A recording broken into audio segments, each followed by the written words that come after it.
تکلیفات خود زیاد است، لیکن امی کلی تکلیفات توسط یک نقطه چی میشه؟ ورداشته میشه، از بین میره. چرا؟ امی خوشی را بکو که یا الله در بین قدر مخلوقات مرا توفیق دادی، نه برای ملکی، نه میری، نه پاچایی، نه برای کدام مادیات دنیا کسی را من دعوت میدم، صرف به خاطر رضای الله، به خاطر رضای تو. قرآن میگه این فضیلت است، این مرتبه است، خود قرآن بیان میکنه. دوم شرافت به کلام است.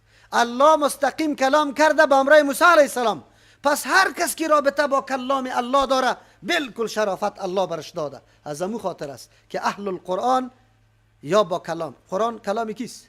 الله متعال. کسی که به این رابطه داره، به هر نوع رابطه، تلاوت، فهم قرآن، عمل به احکام قرآن، کلش رابطه با قرآن است. این شرافت است، بر کس نصیب نمیشه. این یولی موقع فخرتان است. در این زمستان، در نمی برف از جاهای دور الله شما را انتخاب کرده برای چی؟ شنیدن کلام خود. اینمی فضیلت است. الله داد، الله از پیش ما نگیره. کل عمر ما را الله متعال یقینا در قرآن مصرف کنه، در خدمت قرآن. از او خاطر میگه فخذ ما آتیتک، این بر ما و شماست. مثل که موسی علیه السلام الله امر میکنه، با ما و شما میگه فخذ ما آتیتک، بگی آن چیزی را که برای تو دادم برای ما داده. و کن من الشاکرین، تو شو از جمله کسانی که قدر نعمت بشناسه. درس قرآن نعمت بزرگ است یا نه؟ شناخت از این چی وقت میشه؟ سپاس از این نعمت چی میشه؟ که به دیگرها برسانی. مثل که تو امی قدر خوشی را و خوشحالی را نصیب کرده با درس قرآن، امی عقیده را به یک برادر مسلمان و خواهر مسلمان دیگه تام برسان. یه ادای شکر است. و کتبنا له فی الالواح، چرا کلام الله و چرا آن چیزی که الله میگه بدر دادیم به می افتخار کو، شکر گزاری امیره بکو. به خاطر که ذریعه هدایت مخلوق الله است. مخلوق الله توسط از هدایت میشه، از او خاطر الله تشریح میکنه. و کتبنا له فی الالواح، یقینا ما نوشته کردیم برای موسی علیه السلام در تخته های تورات، من کل شیء، از تمام آن چیزایی که احتیاجات انسان ها برش است، مسائل ضروری انسان ها در تخته ها نوشته بود. من کل شیء تو نیست که کل چیزا باشه، آن چیزایی که مورد ضرورت است. یک چه رقم؟ موعظتا، سخنان دو بود که نصیحت بود. نصیحت چی را میگه؟ آن چیزی که انسان طرف اطاعت دعوت میده و از گناه چی میکنه؟ معصیت منع میکنه. تورات هم مشتمل به اینمی بود، مثل که قرآن هم موعظه است، بهترین نصیحت. اگر به کسی نصیحت میکنی به قرآن نصیحت کن. و تفصیلا لکل شیء، شرح کننده، تفصیل کننده برای تمام چیزا. اینجا مراد از تمام چیزا کدام است؟ عقاید، اخلاق، عمل، معاملات، کل چیزا مکمل به تفصیل بیان شده. قرآن هم بیان کرده، تورات هم بیان کرده. خود چی رقم بگیرشه؟ فخذها، بگی اینمی الواح، همی تخته ها را بقوت، با قوت عمل. ای تو نباشه که سرسری کتاب ثواب باری هر روز بخونیشه، هر روز بخونشه خلاص ثواب داره. نه، چی دستور برد میده کتاب الله؟ واقعی بنی اسرائیل تیر شد. غیرت تقاضا داره که کسی در خانه شب داخل شود بدون اجازه؟ دیگه وقت اگر یک نفر همسایه که تو بیرون رفته خود خانه یک شاسری است که پس بیایید من اولی گیر کنی، پرسانشان نمی کنی که چی میکردی، میدوی طرف تفنگ دز میزنی. همسایه است، از اسلامیتش هم خبر داری، شاید ضرورت هم داشته باشه، لیکن غیرت اونمونجا غیرت این قدر ایجاب نمیکنه که چرا به اجازه من نیستم در خانه داخل شده. اما امروز چی گپ است؟ دنیای کفر یک عالم لشکر کفار داخل میشه، زنی تلاشی میکنه، بازم میگه، بازی بی غیرت ها میگه امضا شوه باقی بمانه. او بی غیرت ها این کتاب الله را نخونده، توی بی غیرت بی غیرت بی ایمان شدی که وطن خود آرام نگاه نمیتونی.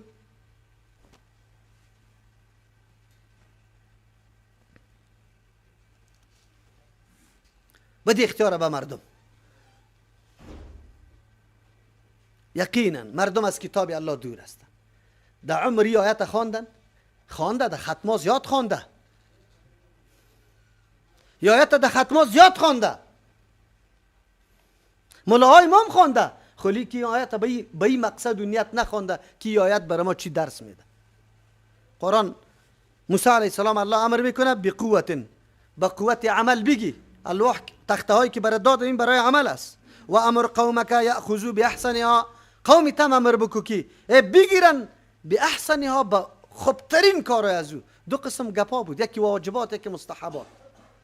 نه تنها واجبات و فرضیات ادا کنه، این مستحب نگذاره، کلش بگیره. قومت باید سرش عمل بکنه. این نمی حکم برای موضوع هم است. الله موسی علیه السلام تورات داده، تخته ها را بری تو کتاب الله قرآن داده. او مشتمل به موعظه و تبیانا لکل شی بود. قرآن هم موعظه و تبیانا لکل شی است. اونجا هم امر به قوت شده بود، تو هم امر به قوت شده. بس خلاص دیگه یکسان است، واقعا یکسان است. ما تو هم دعوت میده به طرف قرآن رجوع کنیم، مطابق قرآن فیصله خود بگیریم، نه رأی و نظر احمد، نه از فلان نه از فلان. قرآن چی میگه، چی دستور میده، اینی را ما کم میگیریم. کافر اجازه میده که بمانه یا نه؟ اگر اجازه میده چه قسم اجازه میده، با کدام شرایط؟ سوریکم دار الفاسقین، زود است که ما شما را نشان بدم جایی بودو باش فاسقا را. دو مطلب داره، یا در دنیا اگر شما به این تورات عمل کرده، کلتان با قوت عمل تورات شما گرفته، یقینا در زندگیتان عملی کرده، خود به خود دنیای کفر از بین میره. دار فاسقین، جای بودو باش فاسقین با شما نشان میدم، شما اونجا مسکن گزین میشه. مردم ها هزار سوال میکنه چرا مسلمان ها به کدام راه پس عزت به دست میاره؟ به سوی الله، کتاب الله رجوع کنه، متحد شوه. به کتاب الله که رجوع کردی، تو را دعوت به توحید میده، تو را دعوت به اتفاق میده. قرآن نمیگه که تو حنفی شو شافعی شو، نمیگه که تو فلانی حزب شو فلانی حزب شو. قرآن برات میگه فقط دین اسلام است، یک نظام است، بندگی یک الله را بکن، رهبری یک محمد رسول الله صلی الله علیه وسلم. اینی تو روان شو. حالی توده های مختلف پراگنده کلگی یک جای میشه، اینی طور یک جای میشه. باز ضرورت به این نیست که افغانستان نام بمانی، او را پاکستان، او را ایران و او را عربستان. باز میگیم نیم سرزمینی کی؟ اسلام. خلاص. باز دیگه دنیای کفر چطور آمده میتونه؟ اگر در سوریه هر قدر ظلم میشه، ما در پالویش افغانستان نشسته آرام میگم سوریه است. اگر افغانستان هر قدر جویای خون روان میشه، پاکستان بگه که افغانستان است، من چی کار دارم؟ اونجا او طور نیست. اصلی مقصد دنیای کفر که تلاش کرده، به می خاطر تلاش کرده که امت چه قسم پاشان بسازه، به کدام عنوانا، به کدام طریقه ها، حتی به طریقه دین، به نام دین. مذاهب به کدام نام است؟ به نام دین است. تو پراگنده کرده مردم، متحد نمیگذارش. خب قرآن اگر ما پیروی کنیم متحد میسازه ما را. نظام یک الله حاکم میشه. گپی ما گپی احمد قابل اعتبار نیست. دوم ترجمه، سوریکم دار الفاسقین، زود است که شما را نشان بدم جای بودو باش خانه های فاسقا را در جهنم. در جنتم در حدیث میاد پیغمبر صلی الله علیه وسلم میفرمه یک خانه را الله به کافر در جنت جور کرده و دیگه شه در جهنم. به مؤمن هم در جهنم خانه جور کرده، هم در جنت. مؤمن خانه جهنمش برش نشان میده که اون خانه برای تو جور شده بود.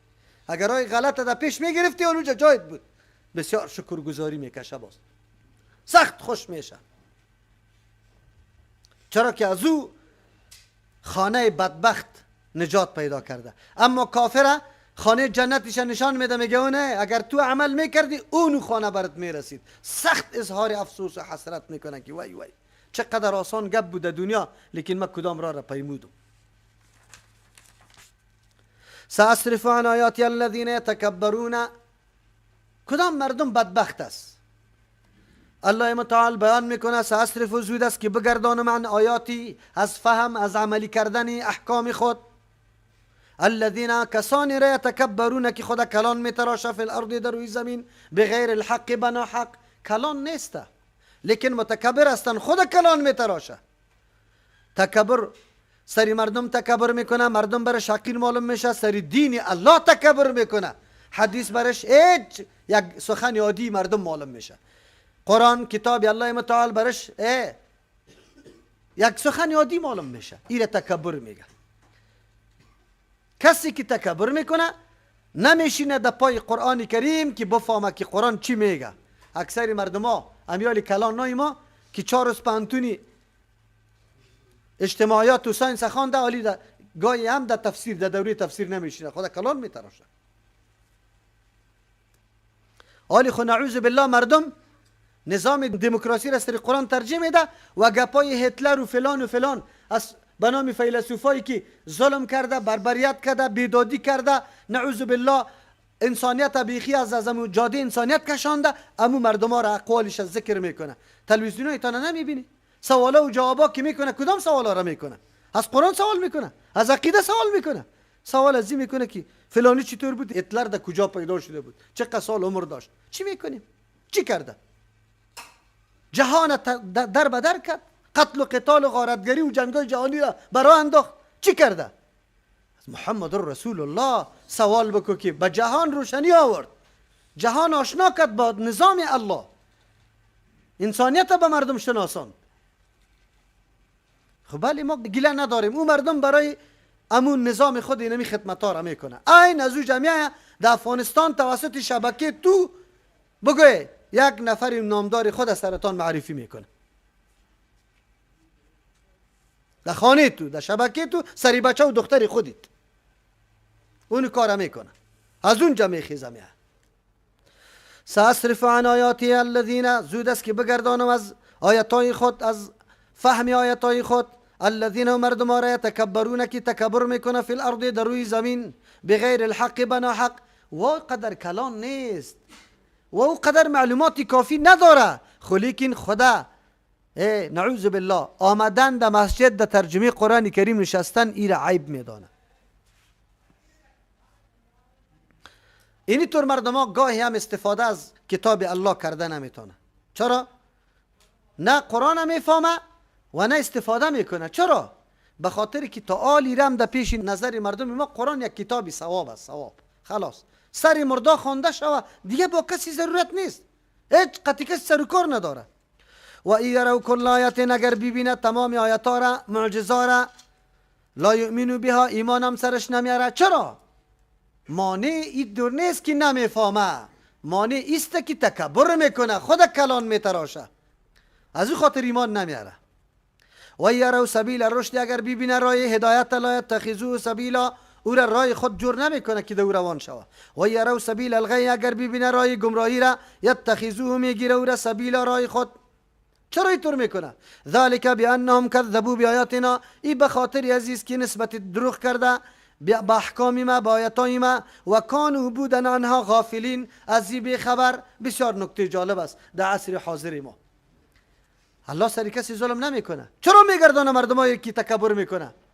تکبر که در قلب الله برات داده، همی فکر و همی گوش و همی چشم، همی وسایل برات داده که توی نمیره بشنو، اما تو تکبر میکنی برای ازیا، قطعا آماده نیستی، قرآن نمیشنوی، رای توحید نمیبینی، تفکر سرش نمیکنی.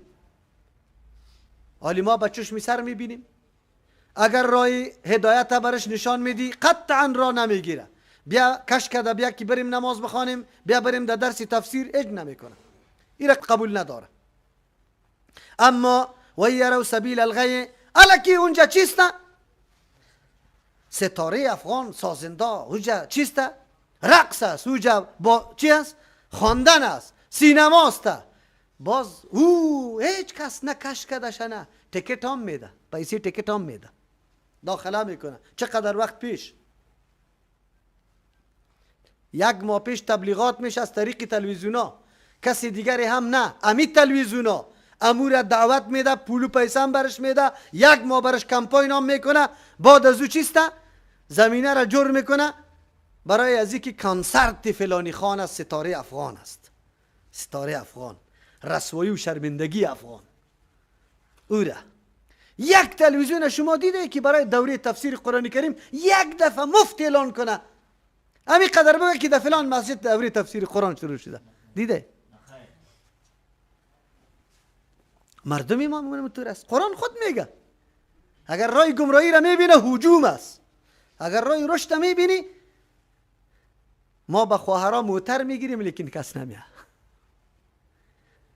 ترجمه مفت است، کس نمیه، نمیشینه.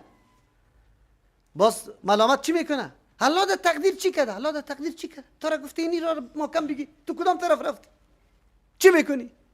در اختیار خود. قرآن میگه چرا اینطور کار میکنه؟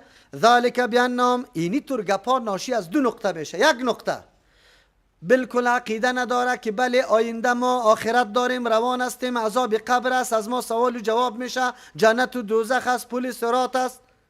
این گپا را عقیده نداره. کسی که گپا را عقیده نداره برالا گپ است سینه ماست. او مسجد چی میکنه؟ ده یا بی سرد بره وضو کنه، باز چیست دستای شام یخ گرفته بیا باز در مسجد اینقدر وقتی خود تیر کنه؟ نه، خو عقیده نداره. اینطوری راه های غلطه که میپاییم کسایی است که عقیده نداره. بانهم کذبوا بیااتنا، یک عقیده داره لیکن ما مسلمان ها وری خواب غفلت برده شه، ناگاست. از او خاطر میگه و کانوا عنها غافلین بودن. از او آیاتای ما الله متعال میگه غافلین بی خبر. امیالی چقدر غافل است از آیاتای الله. این قرآن که آیاتا چی درسی برای ما میگه؟ غافل نیستن. ملاها غافل است دیگه، خب بگذار. کسایی که 30 سپاره قرآن کریم حفظ داره، حافظای ما کم یک دفعه حافظ شد خلاص شد دیگه، آسمان دا آسمان رسید که عذر برش بکنی که او قاری صاحب ولی برو ترجمه قرآن کریم بکن. نه نه نه نه نه نه نه نه، تلاش است بدو از خیرت است، ولی نه خوب تلاوت میکنه اینمی تلاش هاست. خیر و خلاص کابل که بری ده هر جا یک دارالحفاظ است، ده هر جا یک قاری صاحب شروع است. ماشاءالله مردم است که میدوه. اما در درس دین اینه چی میکنی؟ من شاگردای خدا برشان میگم که او خواهر او برادر حفظ مستحب است. از روی قرآن کریم اگر تلاوت کنی 2 ثواب میبری. چشمی تام ده کار میشه، زبانی تام ده کار میشه، 2 اعضای دینجا کار میکنه. اگر از یاد میگی تنها حافظیت از خیر و خلاص. اینجا 2 عضو ثواب میبره، اونجا 1 عضو. او ماشاءالله قرآن کریم خیلی قدر زیاد است که در خانه 20 قرآن کریم است. حفظ مستحب است. او یقین به الله بکو. از درسی من میخیزه، میگه من میرم در حفظ. از درسی تفسیر میخیزه، از درسی عقیده میخیزه. تا این اندازه را حالت خراب است، درک نمیکنه. او خواهرم رکوعی تا درست کو. حالی تو چی میکنی که میری حفظ میکنی؟ سجده تا درست کو، نمازی تا یاد بگی. او بیا در این طور نکو، بیا قرآن بخون. نه، چرا؟ غافل هستن از آیات قرآن، غافل هستن. قرآن میخوانه 30 سپاره در سینهش است، اما وقتی سوال میکنی که الحمدلله چی مطلب داره؟ امی قاری صاحب است، زن خود گرفته. کجا میری قاری صاحب؟ غزنی. خیرت است ولی کمی مریض است، سیاسر مریض است. لعنتی الله سرت نمیشه. الحمدلله چی برات میگه؟ کلمه الحمدلله چی برات میگه؟ اولین پیام قرآن کریم برای تو چیست؟ این حالات ماست. از آیات الله غفلت است. بالکل. والذین کذبوا بآیاتنا، کسانی که تکذیب میکنه آیاتهای ما را، الله متعال میگه هیچ نظر توجه به این نمیکنه. و لقاء الاخرت، از ملاقات روز آخرت. این مردم ها چی دستاوردی داره؟ حبطت اعمالهم، برباد شده عملایشان. چرا؟ هر عمل که قابل اعتبار میشه به اعتبار توحید، عقیده توحید و ایمان میشه. این مردم ها خود تکذیب کرده، ایمان نداره. اگر یا کارای نیک هم داشته باشه بازم کارای نیکشان چیست؟ برباد است. چرا که عمل نیک زمان اعتبار پیدا میکنه که صاحبش عقیده چی داشته باشه؟ توحید. هل یجزون، آلی پاداش برشان داده نمیشه. هل به معنی ماست. ما یجزون، پاداش داده نمیشه برای ازیا الا ما کانوا یعملون، مگر آن چیزی که خود کردن. الله ظلم نمیکنه سری کسی. اونجا که کدام عذاب میایه یا عملش برباد میشه، به خاطر از این نیست که الله ظالم است، به خاطر از این شرط عمل، قبولیت عمل الله ایمان مقرر کرده بود، ایمان نآورد. برش گفته بود رای غلط نروی، رای غلط رفته. واتخذ قوم موسی من بعده من حلیهم. بله، موسی علیه السلام رفت 30 روز اونجا تیر میکنه، خود 10 روز اضافه شده. سامری که یک چند روز شاگردی موسی علیه السلام کرده، لیکن شیطان صفت است، ریاکار است، شهرت طلب است، در بین قوم خطبه داد. بنی اسرائیل به خاطر از اینکه فرعونیا را فریب بده، از خانهایشان چیزی زیورات هم جمع کرده بود که ما سبار چیز روزی مذهبی خود داریم، او را جشن میگیریم، شما اینمی چیزا زیورات و اسباب و وسایل تا نبده. او را قطعی خود یا آورده بودن. قاعده است که هرگاه کافر هلاک شوه بیا زونمو من منطقه و مقام کلش برای از یار هستی، تو غنیمت هم بود، حقشان بود که همون مالا را نگاه کنه. لیکن سامری تقریر کرد، خطبه داد، به بنی اسرائیل گفت که مال حرام قطعتان است، بی او مردم از پیش امانت گرفته، برای شما استعمالش جایز نیست، پرتشه که امرایتان باشه، باز شما بندگان نیک الله نیستی. شما میبینی که علما دو قسم است. عالما براتان تشریح میکنم. خدا